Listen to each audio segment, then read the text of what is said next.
noite a todos, boa noite aos nossos participantes das redes sociais.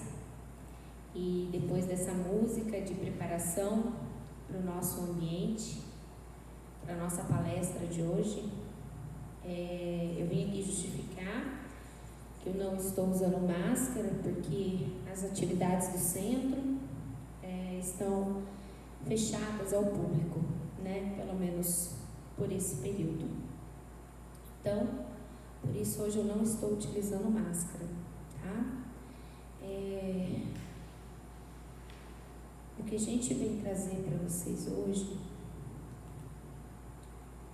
vai falar muito sobre o que a gente tem vivido realmente, muito mais do que em qualquer outra época, porque nesse período de afastamento, de isolamento, a gente tem convivido com as nossas famílias como a gente nunca antes conviveu, né?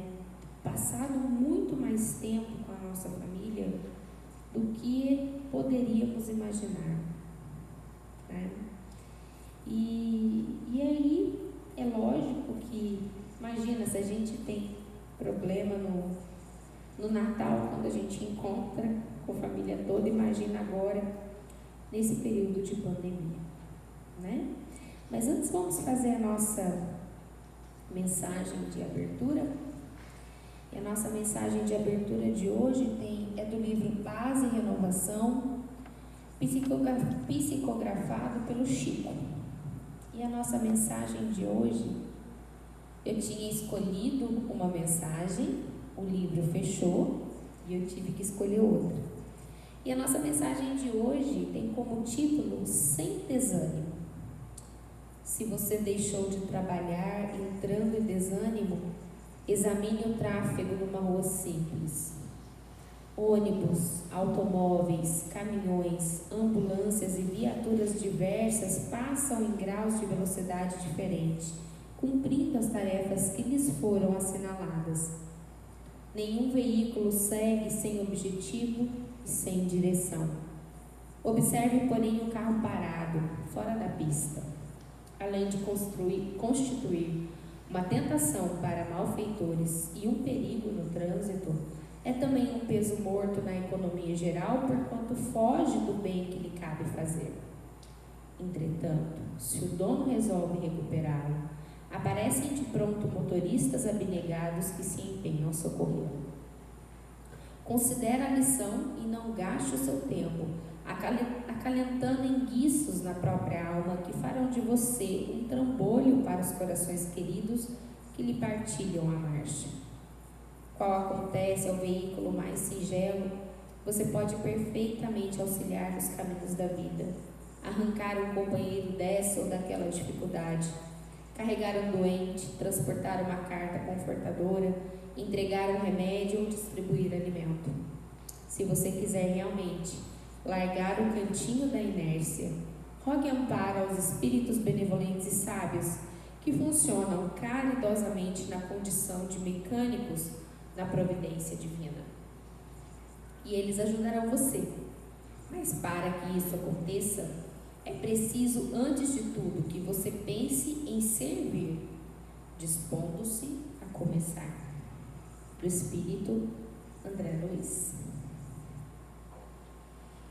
E como a gente sabe, né, que não existem coincidências no mundo espiritual, a mensagem realmente vem muito de encontro com tudo que a gente tem vivido.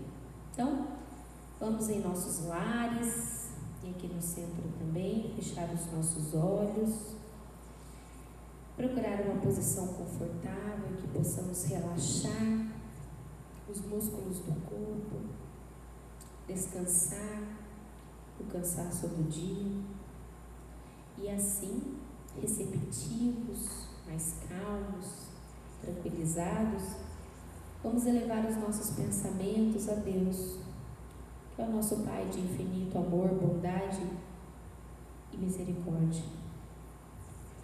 Elevar os nossos pensamentos a Jesus, o nosso Mestre querido, nosso irmão de todas as horas, é o nosso melhor exemplo a ser seguido em todos os momentos, em todos os tempos.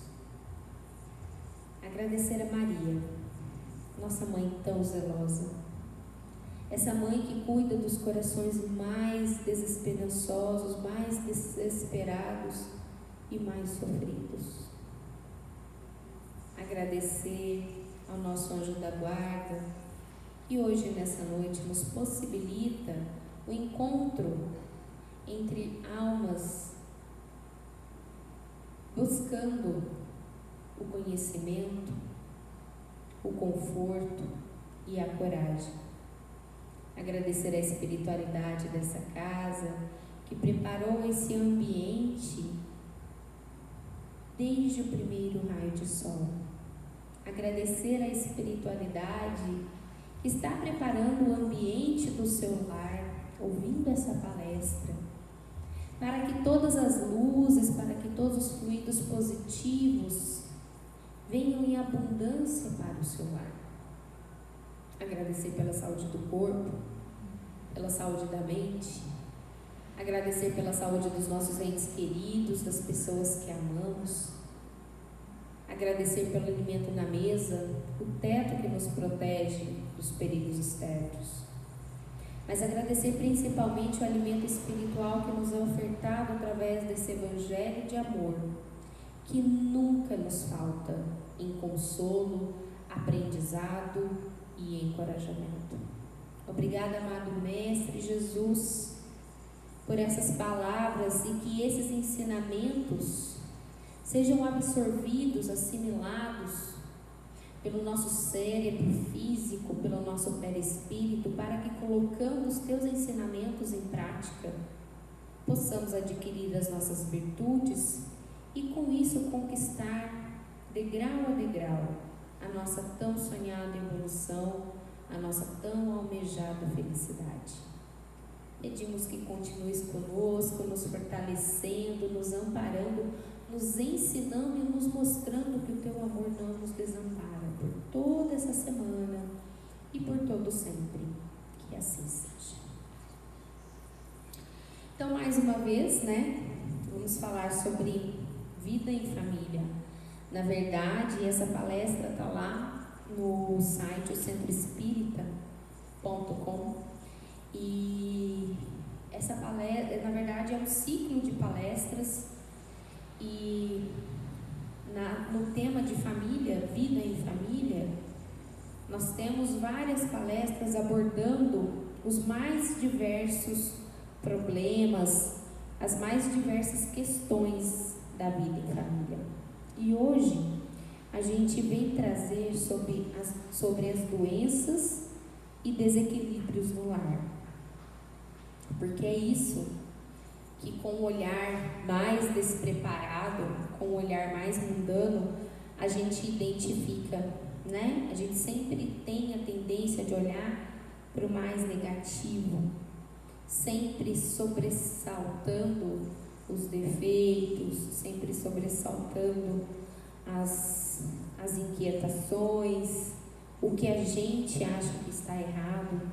E principalmente agora, em épocas de pandemia, muitas das pessoas que nunca conviveram tanto devem achar que nasceram no lar errado, que a dona Cegonha entregou a pessoa no lar errado, errou de endereço, errou de pai, de mãe, de irmão, errou de cônjuge, errou de filho, por a gente achar que a gente não merece tanto sofrimento às vezes com o nosso cônjuge ou com quem mora com a gente, Mas não, a gente sabe que Deus não falha, a gente sabe que não existem acasos, a gente sabe que não existe o aleatório, principalmente no que se trata de família, A gente pode escolher o lugar onde a gente trabalha, a gente pode escolher os amigos que nós teremos durante a nossa vida, mas a nossa família a gente não escolhe nessa vida, nessa encarnação, mas eu garanto que foi muito pedida, foi muito solicitada e muito trabalhada no plano espiritual.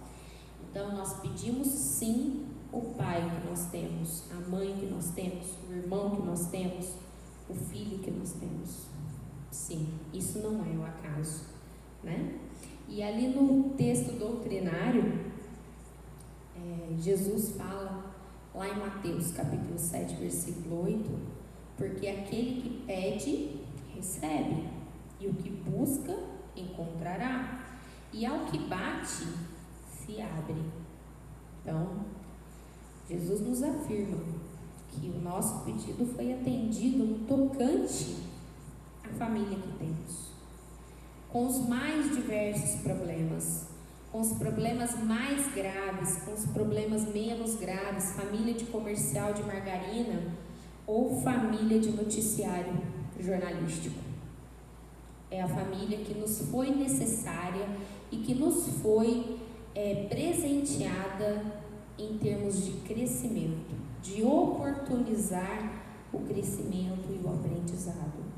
Porque, na verdade, na família é que a gente tem as primeiras noções de viver em sociedade, de viver com as diferenças, né?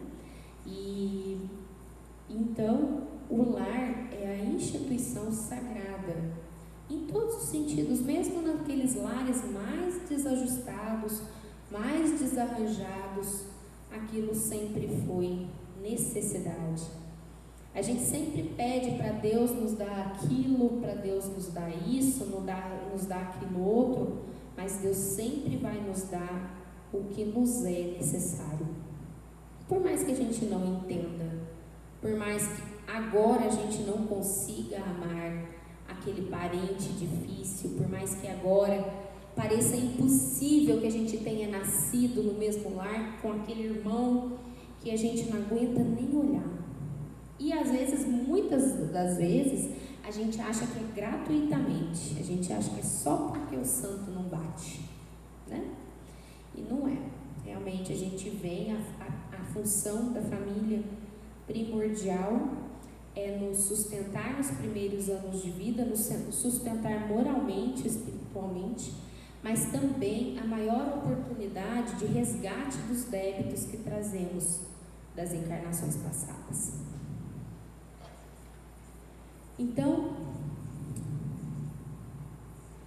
o que faz o espírito antes de reencarnar-se visando a própria melhoria?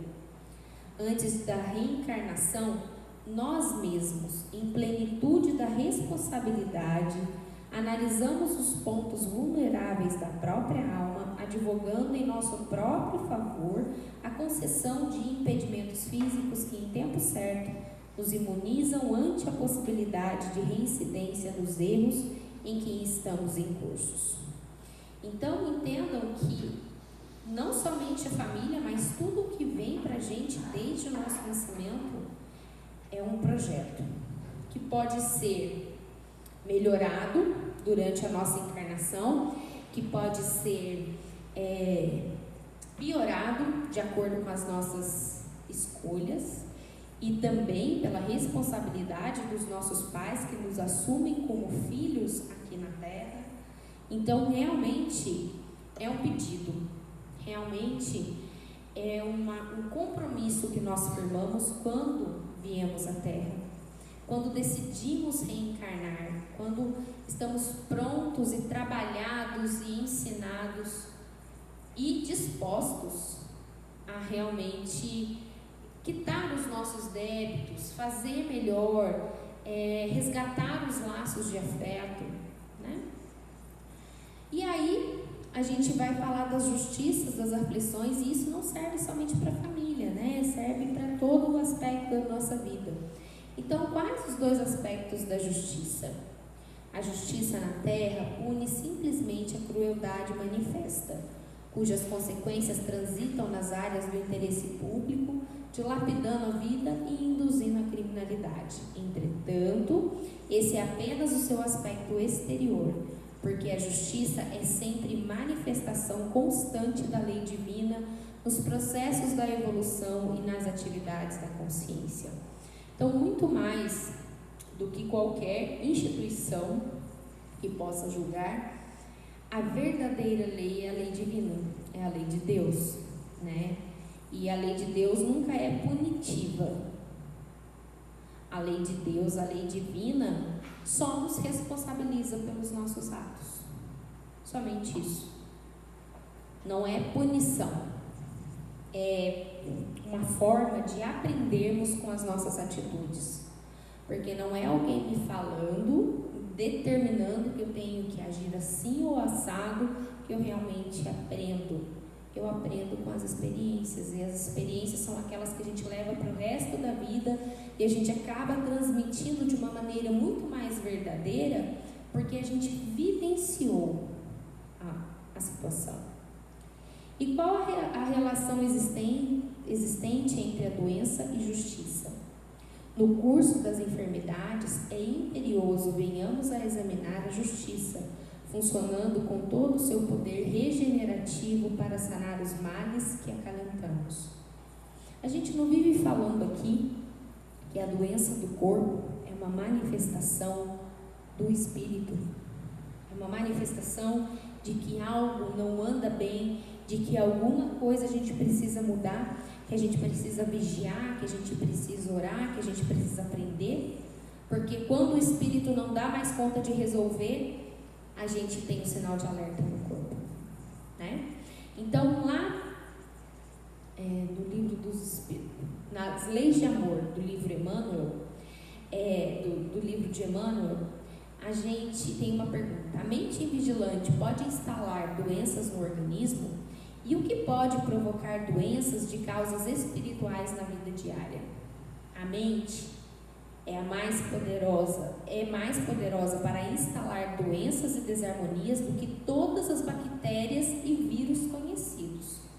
Necessário, pois, considerar igualmente que desequilíbrios e moléstias surgem também da imprudência e do desmazelo, da revolta e da preguiça.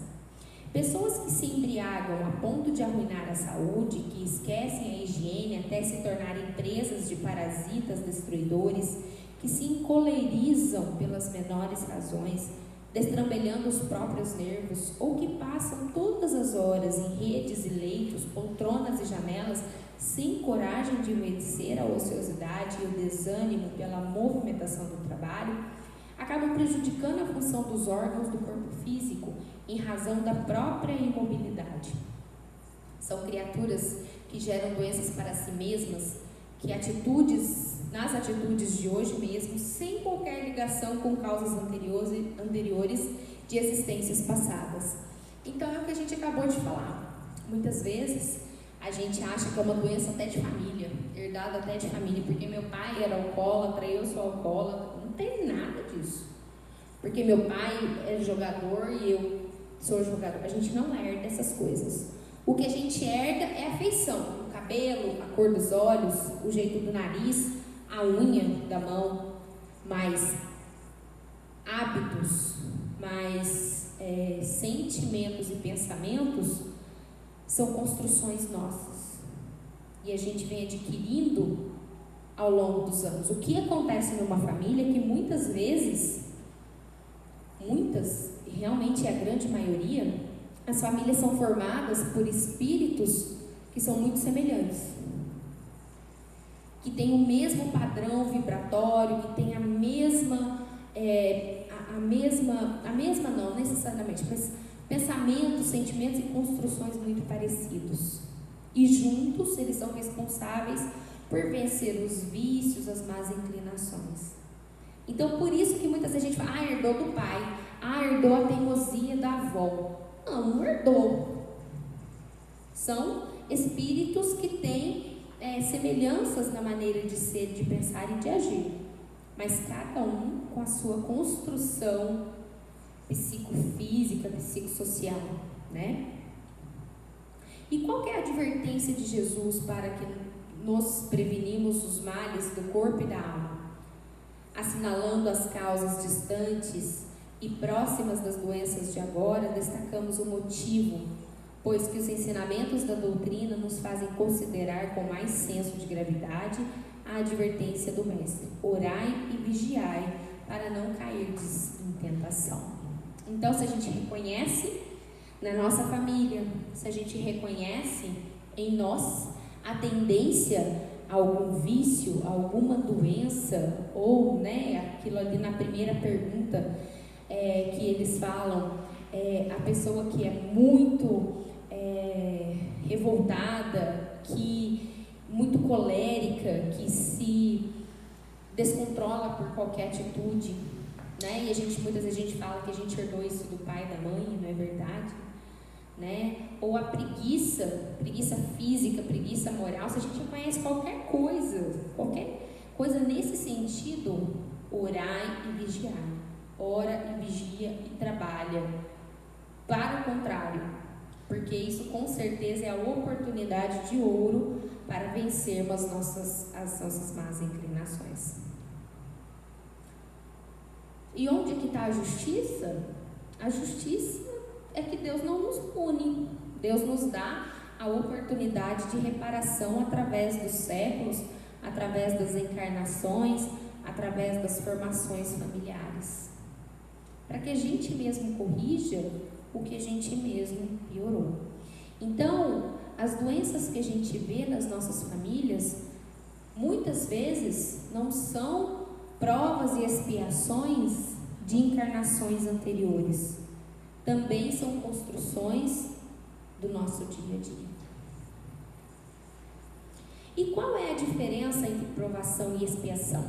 A provação é a luta que ensina ao discípulo rebelde e preguiçoso a estrada do trabalho e da edificação espiritual. A expiação é a pena imposta ao malfeitor que comete um crime. A Terra, consequentemente, oferece um dos tipos de mundos expiatórios, cuja variedade é infinita, mas revelando todos como caráter comum o servirem de lugar de exílio para espíritos rebeldes à lei de Deus. Então a gente sabe que hoje na face da Terra a gente tem espíritos um pouco mais evoluídos, espíritos menos evoluídos, mas na grande maioria todos nós somos espíritos ainda carecedores de resgatar muitos débitos anteriores, muitos mesmo. E estamos vivendo a oportunidade da última hora, de sermos trabalhadores da última hora, de contribuirmos para que realmente a Terra cumpra o seu plano de regeneração.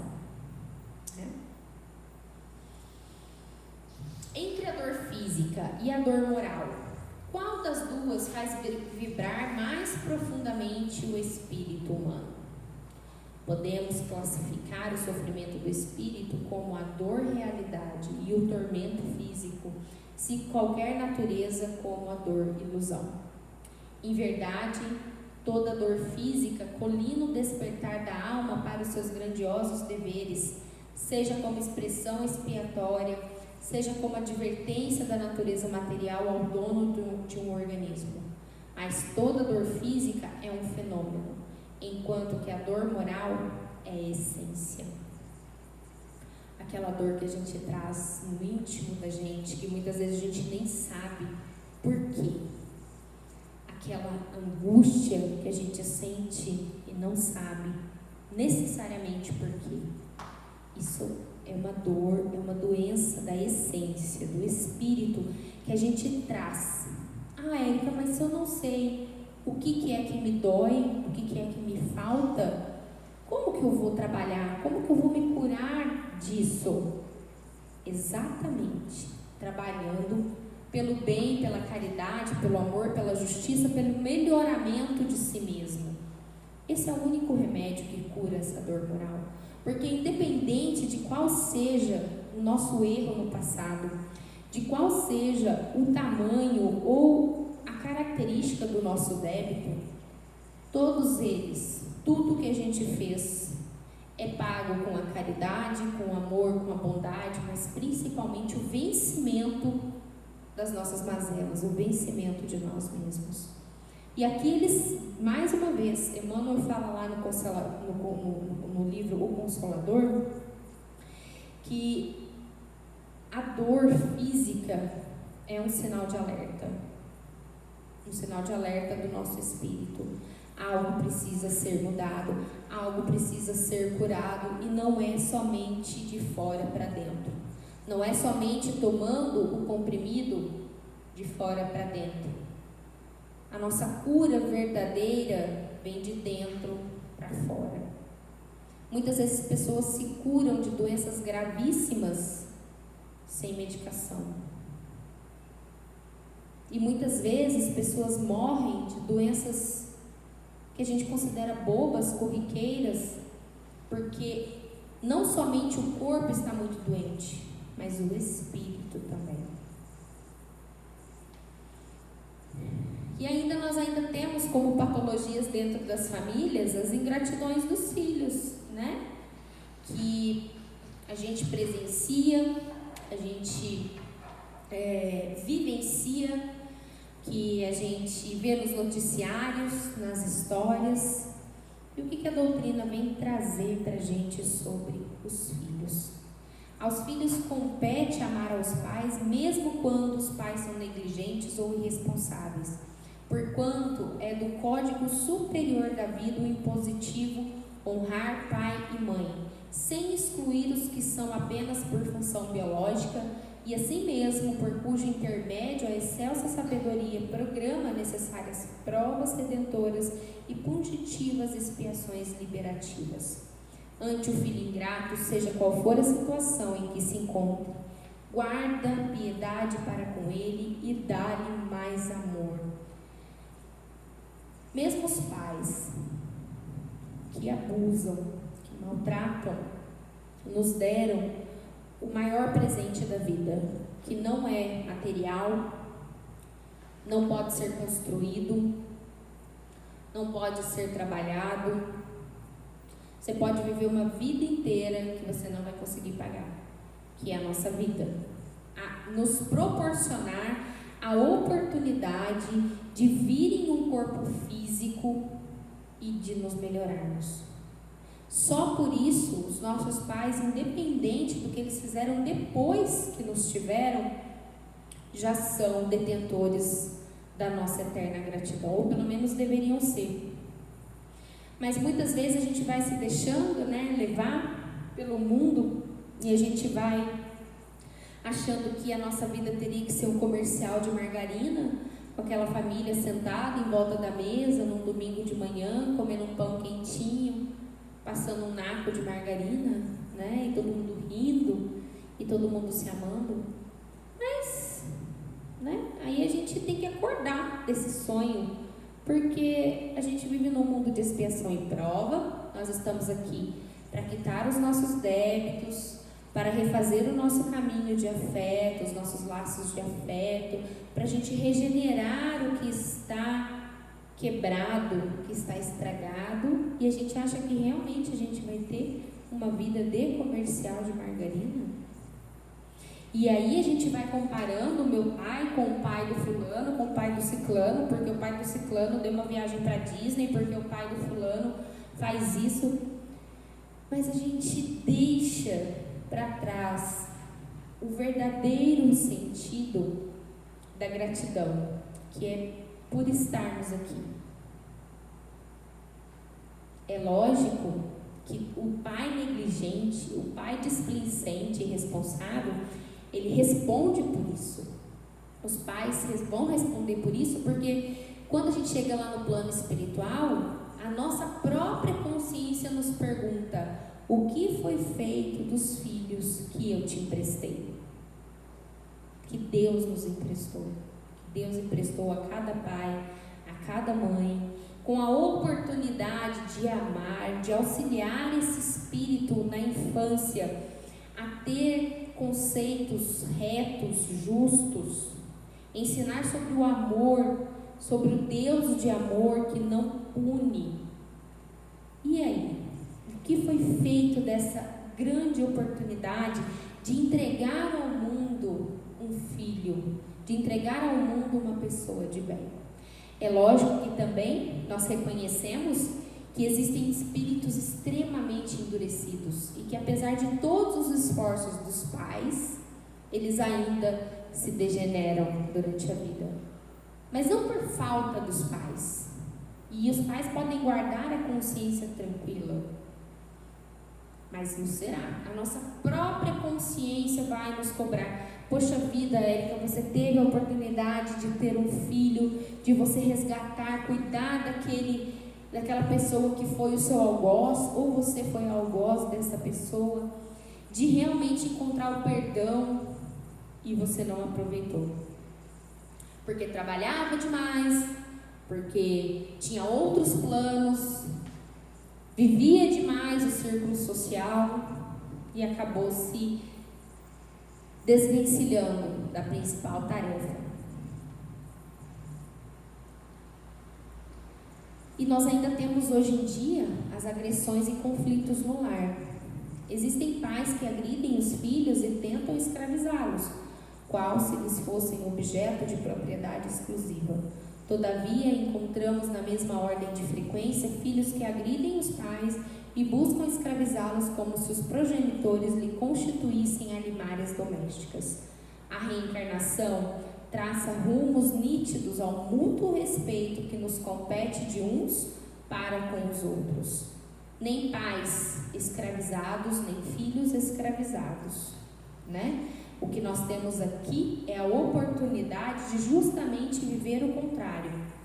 Dar a liberdade de um ao outro através do crescimento evolutivo, através do melhoramento de si mesmo. E quem é o agressor? O agressor deve ser examinado como alguém perturbado em si mesmo, em lamentável processo de agravamento. Não obstante, merece tratamento e agressividade não obstante, merece tratamento a agressividade que procede do espírito cujos germes o contaminam em decorrência da predominância dos instintos materiais que o governam ou dominam. Então, não ser todo espírita, muitas vezes a gente passa aqui a ideia do perdão, a ideia da tolerância, mas o espírita não deve ser um ser passivo. O espírita é um ser pacífico, porém ativo. Então, nenhuma dessas situações é aceitável, mas não é porque não é aceitável que a gente tem que combater na mesma moeda. Não é sendo agredidos e agredir, né? É realmente tomar as medidas cabíveis, não se amedrontar diante da necessidade de realmente corrigir ou tentar corrigir uma falta dessa. Obsessão no lar. Na vida da família, todos os tipos de vício, materiais e morais, costumam servir de alimento para as obsessões em casa. Os goles e as baforadas, o garfo imperativo, o excesso de sono ao lado dos desatinos das práticas sexuais são grandes facilitadores dos processos de obsessão. Por outro lado, o ciúme, o egoísmo, a vaidade, o apego desenfreado, as pessoas e coisas tornam-se fabulosas bases para que se instalem os viscos da atuação perturbadora da treva. Os gritos e os mutismos de gelo, tanto quanto a indiferença e o sentimento de posse, costumam ser da mesma maneira notáveis materiais fomentadores da desarmonia doméstica. Então, a gente tem bastante coisa para combater, né? Aí. Só aqui, eu garanto que a gente reconheceu algumas coisas que a gente tem no nosso lar, né? E tudo isso, além dos nossos próprios obsessores, os pessoais, que a gente herda, né, das encarnações passadas, a gente ainda traz para o nosso lar outros obsessores que vão aproveitar dessa atmosfera pesada, dessa atmosfera intoxicante, né? Então, vamos orar, vigiar e cuidar do nosso lar.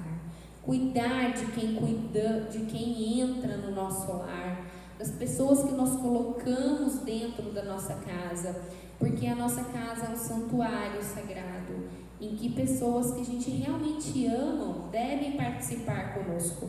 Mas vamos deixar de lado as convenções e deixar de colocar dentro da nossa casa pessoas que talvez possam fomentar também o ciúme, o egoísmo, a vaidade. Aquela pessoa que fica colocando na sua cabeça: seu marido é isso, seu marido é aquilo, sua mulher é isso, sua mulher é aquilo. E nunca no sentido de ajudar, sempre no sentido de criticar, essa pessoa muito provavelmente vai trazer ainda mais obsessores dentro do seu lar.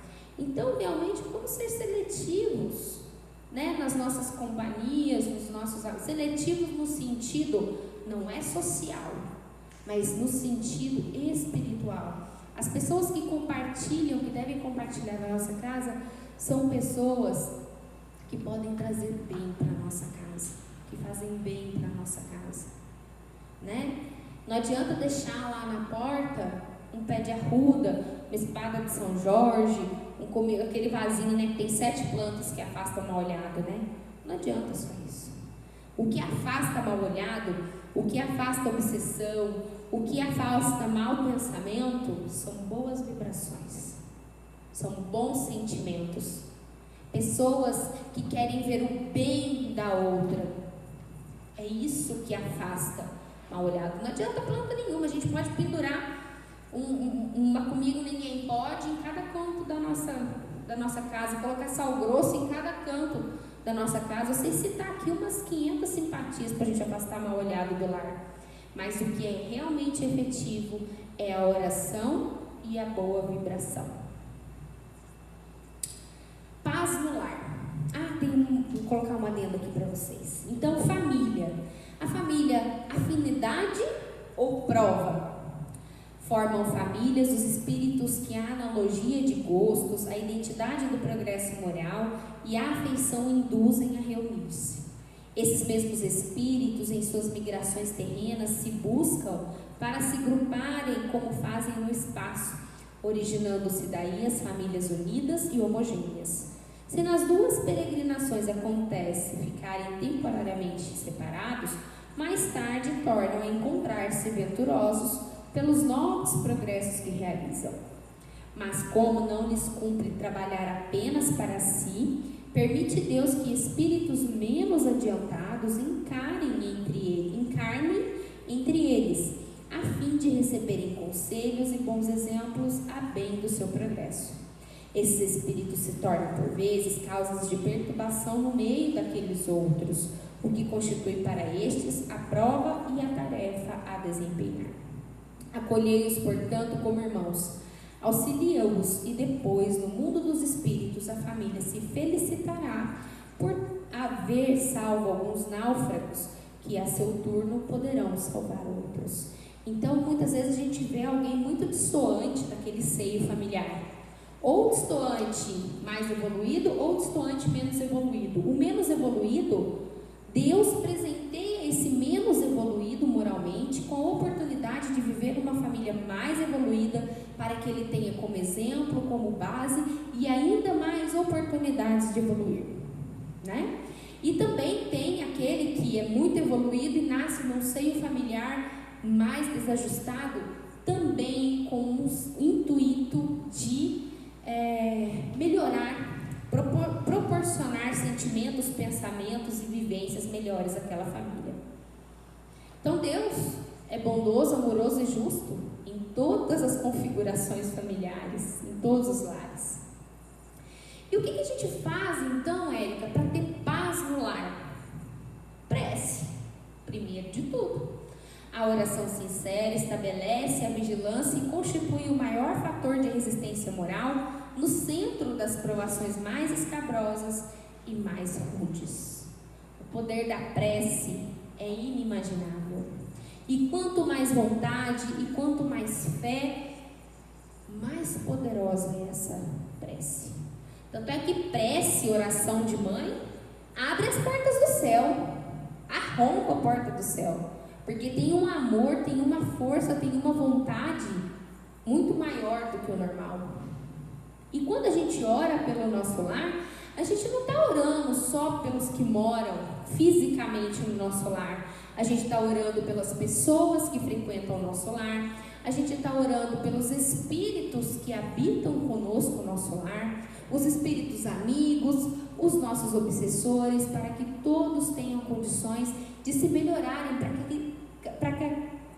que aquele lar, aquela família, seja sempre um lugar de refazimento, de equilíbrio, e seja realmente um porto seguro. Eu acho que é isso a nossa principal vontade quando a gente começa a constituir uma família. é que aquele lugar seja um cantinho reservado no mundo onde a gente possa realmente ter condições e fortalecimento e encorajamento para o mundo exterior. E o culto do Evangelho no lar, que a gente fala aqui praticamente todas as palestras, é porque o culto do Evangelho do lar, ele tem efeito. Eu faço um desafio, eu faço um convite, eu faço um pedido: iniciem o culto do Evangelho no lar dos seus lares. Todo dia que você fizer esse culto do Evangelho no lar, todos os espíritos amigos estarão reunidos, os espíritos protetores, todo mundo vem para fazer uma limpeza energética na sua casa, nos cômodos da sua casa, tirando aquilo que a gente acumula durante a semana, substituindo por uma energia renovadora, fortalecedora, saudável. Além do que, a gente ainda favorece todos os lares que estão ao nosso redor. Então, eu garanto a vocês, tem efeito. E o culto do Evangelho no lar, vou falar rapidinho. Escolha um dia da semana, marque um horário, coloque no celular, porque nos 6 primeiros meses é comum a gente esquecer. Prepare o seu ambiente, desligue a televisão, o rádio, o que estiver funcionando de aparelho eletrônico, coloque o seu celular no silencioso, deixe em cima da sua mesa uma jarra com água e os copos, tem um Evangelho segundo o Espiritismo, e faça, sentem-se todos à mesa. As crianças devem participar, mas se não quiserem também, quem não quiser participar, não tem que haver briga por isso.